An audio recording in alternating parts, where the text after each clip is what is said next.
अस्मद्गुरुभ्यो नमः। श्रीमते रामानुजाय नमः। जय श्रीमन्नारायण। गुरु चरणों में समर्पित।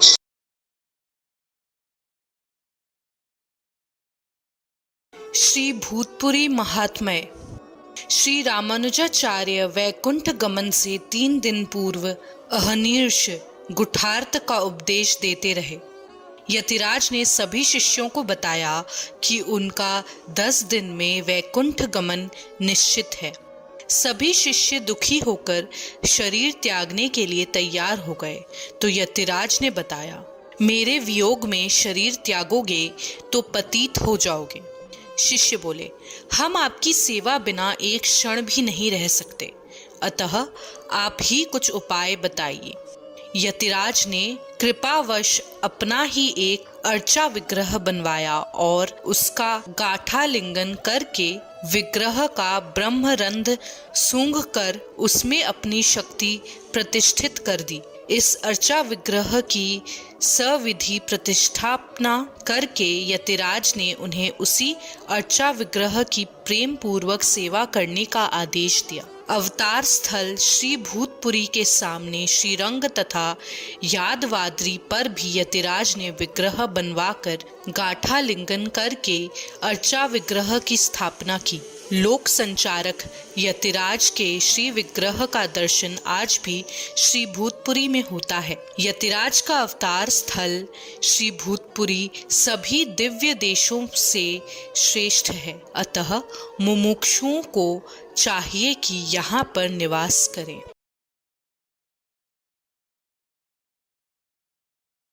श्री यतिराज का परम धाम गमन।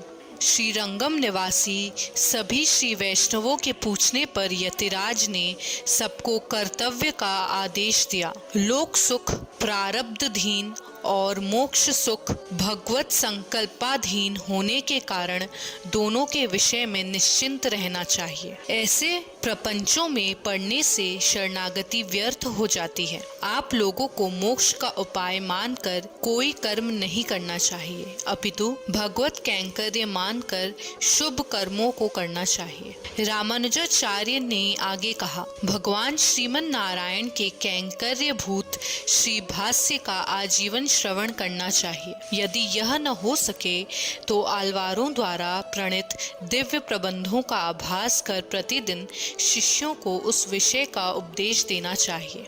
यदि यह भी न हो सके तो निरंतर दिव्य देशों में भगवान श्रीमन नारायण का कैंकर्य करें। यदि यह भी न हो सके तो यादवाद्री में पूर्ण कोटि बनाकर अहंकार का त्याग करके सदैव निवास करें। यदि यह भी न हो सके तो जीवन पर्यंत आलस्य का त्याग करके अर्थ सहित द्वय मंत्र का अनुसंधान कर ईश्वर पर निर्भर होकर निवास करें। यदि यह भी न हो सके तो निरंतर ज्ञान भक्ति आदि गुणोपेत अहंकारहीन श्री वैष्णवों के आदेश का पालन करते उनकी सेवा में संलग्न रहें। यही भव सागर पार होने का अंतिम उपाय है। शिष्यों को उपरोक्त लोक कल्याणकारी उपदेश देकर यतिराज श्री रामानुजाचार्य परम धाम पधार गए। उनके उपदेशानुसार संसार में वास करने वाले श्रेष्ठ अधिकारियों के लिए विरोधी, अनुकूल एवं तटस्थ ये 3 प्रकार के विषय हैं। भागवतों में प्रेम उत्पन्न करने वाले विषय अनुकूल कहे जाते हैं। विरोधी विषयों को अग्नि और सर्प की भांति दूर से ही त्याग देना चाहिए। श्री वैष्णवों की संगीत से मुक्ति देने वाला सम्यज्ञ ज्ञान होता है। धन की इच्छा से अनुकूल विषयों का अनादर एवं प्रतिकूल विषयों का सेवन भगवान के लिए शोकदायी होता है। भगवान भागवतापचार से व्याकुल हो जाते हैं, अतः अर्थ की इच्छा से भी विरोधियों की सेवा न करें। विरोधियों का द्रव्य केवल विरोध के लिए होता है। किसी श्री वैष्णव ने यदि किसी एक विरोधी से किसी भी वस्तु की याचना की तो उससे भगवान का उसी तरह अपमान होता है जैसे किसी सार्वभौम राजा की स्त्री द्वारा किसी क्षत्रिय के पास याचना करना। अतः अर्थ कामना से किसी व्यक्ति से याचना न करें। भागवतों का अपमान करने से पूर्व प्राप्त भक्ति भी निष्फल होकर नष्ट हो जाती है। जिनमें ईर्ष्या, द्वेष, मद न हो ऐसे विलक्षण तथा श्रेष्ठ श्री वैष्णव महात्माओं के साथ सर्वदा निवास करना चाहिए।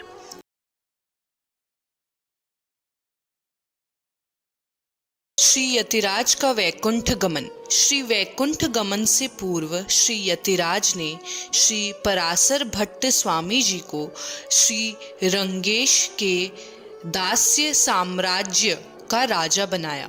श्री रंगनाथ भगवान की सानिधि में श्री पराशर भट्टार्य को तीर्थ षटकोप दिलवाकर समस्त श्री वैष्णवों को कहा, ये रंगनाथ भगवान के पुत्र हैं और श्री वैष्णव दर्शन को बढ़ाने वाले तथा आपके रक्षक हैं। तत्पश्चात श्री यतिराज पराशर भट्टार्य को सभी विद्वानों के सम्मुख बोले, पश्चिम दिशा में वेदांती नामक विद्वान है, जिसे आप अति शीघ्र शास्त्रार्थ में पराजित करते हुए अपने सिद्धांत में दीक्षित कीजिए। तदनंतर सबसे क्षमा प्रार्थना करके गदगद कंठ होकर श्री यतिराज ने श्री गोविंदाचार्य के अंक में सिर रखा और श्री आर्धपूर्णाचार्य के अंक में चरण रखकर सो गए। भृगुवल्ली, ब्रह्मवल्ली तथा सभी दिव्य प्रबंधों के पाठ होने पर श्री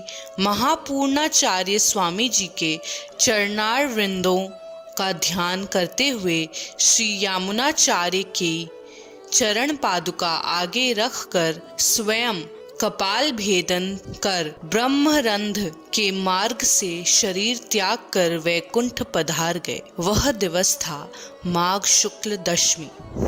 उस समय आकाशवाणी हुई कि साक्षात धर्म भूलोक से चल बसे।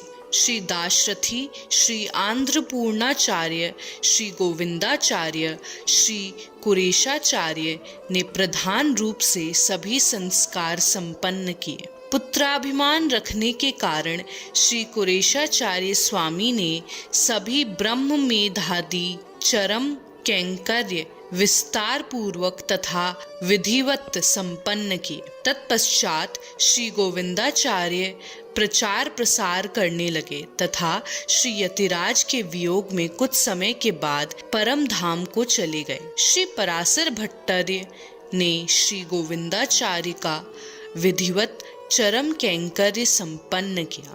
इसके बाद श्री रंगनाथ भगवान के पुत्र श्री पराशर भट्टार्य सर्वत्र श्री रामानुज सिद्धांत का प्रचार करते हुए विराजे।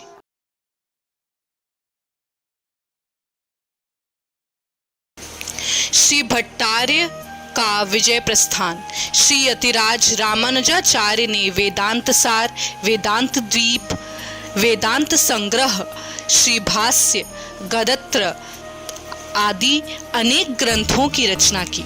श्री यतिराज के वैकुंठ गमन के पश्चात श्री पराशर भट्टार्य ने श्री गोविंदाचार्य की सेवा द्वारा शीघ्र ही उभय वेदांत का ज्ञान संपादन किया।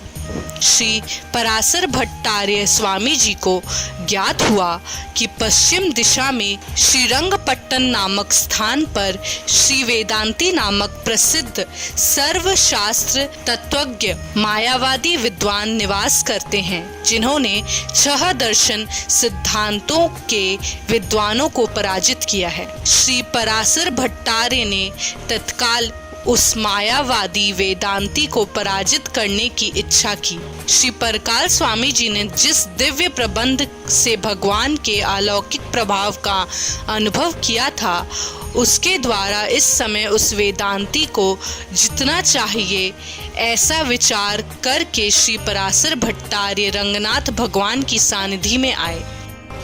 उन्होंने भगवान से निवेदन किया, वेदांती नामक विद्वान को जीतकर तथा अपना शिष्य बनाकर फिर आपकी सेवा में आऊंगा। भगवान ने उन्हें आज्ञा देकर बहुमान पूर्वक विदा किया। श्री पराशर भट्टार्य ने समस्त शिष्य समुदाय के साथ श्रीरंगपट्टन के लिए प्रस्थान किया। इस प्रकार प्रपन्नामृत का 70वां अध्याय समाप्त हुआ। जय श्रीमन नारायण।